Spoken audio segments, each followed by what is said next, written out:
Humangtong naman sa pagbangga ang paninita ng isang rider sa isang jeepney. Sabi ng rider, tila ginawang terminal ng jeepney ang isang intersection. Narito ang eksklusibo kong pagtutok. Sa gitna ng ulan, nabangga ng pampasaherong jeep ang dilaw na scooter na ito pati ang rider. Muling umabante ang jeep. Kinumpronta ng rider ang jeepney driver, maya-maya'y mabilis agad umalis ang jeep. Nangyari ito sa JP Rizal sa boundary ng Makati at Taguig nitong Sabado ng hapon. Shock po talaga ako eh. Natakot po ako kasi jeep po yung aararo sa akin eh.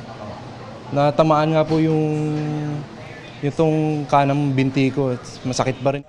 Natrace kalaunan ang lokasyon ng driver na agad ding sumuko. Ayon sa rider, bago ang insidente, sinita niya ang jeepney driver na mistulang ginawa raw terminal ang kanto ng intersection. Kahit naka-green light raw, pumako raw ito roon at doon anya nag-abang ng pasahero.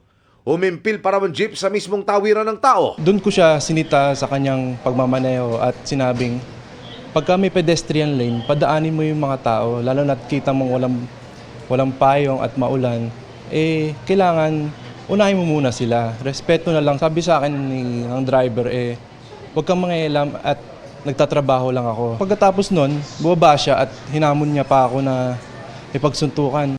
Kanina, sinampakan na ng reklamong attempted homicide at malicious mischief ang driver ng jeep. Tumanggi siyang magbigay ng panig sa amin, pero ayon sa magulang ng rider, humingi ito ng tawad sa kanila. Sabi niya, nabigla daw siya sa pangyayari. Ngayon, sising-sisi siya. Hindi niya raw ina-expect na ganun, hahantong sa ganun yung pangyayari na makukulong siya. Nanawagan sila sa Taguig LGU na pabantayan ang intersection ng JP Rizal dahil sa illegal terminal. Nagpapasalamat ako sa Diyos, ganun lang ang nangyari sa anak ko. Kung meron man lang sanang enforcer na nakatambay doon, siguro doon sa sagutan pa lang nila, may nakapigil na o nakaawat na. Nanawagan ako sana magkaroon tayo 24/7 ng bantay doon. Patuloy namin sinisikap na makuha ang pahayag ng Taguig LGU. Para sa GMA Integrated News, Emil Sumangil, nakatutok 24 oras.